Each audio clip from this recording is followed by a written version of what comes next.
Good day mga guys, welcome back to my channel, Yukads Mix Video. Kung nakikita nyo itong mga ritaso na kukulamber, ito po yung ginagawang mesa na may upuan.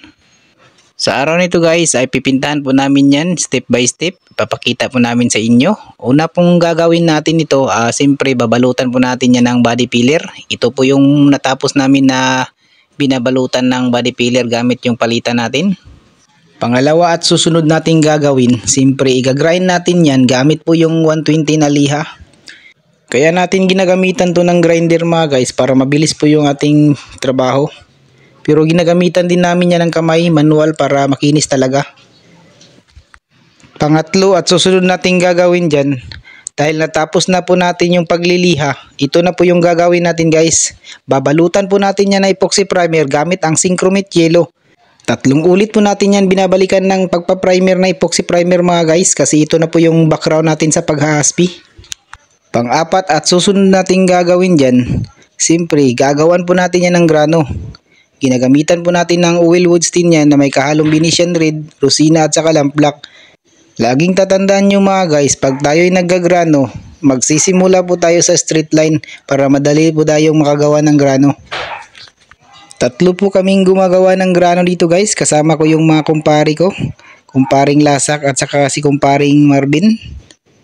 Siya nga pala guys, itong pinipintahan namin na mesa, ito po yung mesa ng open cottage ng swimming pool ng Isla Jardín del Mar.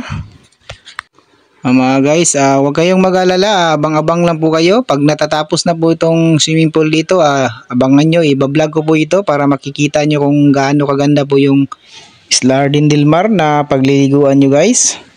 Panglima at susunod natin gagawin guys, pagkatapos na magrano, ito na po yun guys. Ipitan po natin yan ng sanding sealer kasi ito po yung pang-ipit ng ating wood stain mga guys. Kasi pag hindi natin yan iniipit ng sanding sealer yan, hindi po tutuyo yung ating oil wood stain. Kaya iniipitan natin ng sanding sealer, 2 or 3 ulit natin babalikan para maganda po yung ating kalalabasan sa pagpipinta.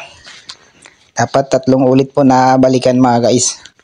Pang-anim at susunod natin gagawin, pagkatapos natin na maipit yung ating wood stain mga guys gamit yung sanding sealer, ito na po yung panghuli.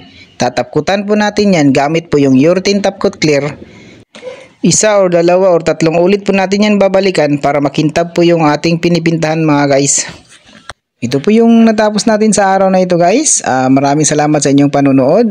Sa lahat ng hindi pa nakapag-subscribe dyan, sana mag-subscribe na po kayo, like and share, and click all notification bell button para updated po kayo sa mga bagong video ko. Yukads Mix Video. Abangan nyo yung susunod kong video guys. Marami pa po akong ipapakita sa inyo. God bless you all.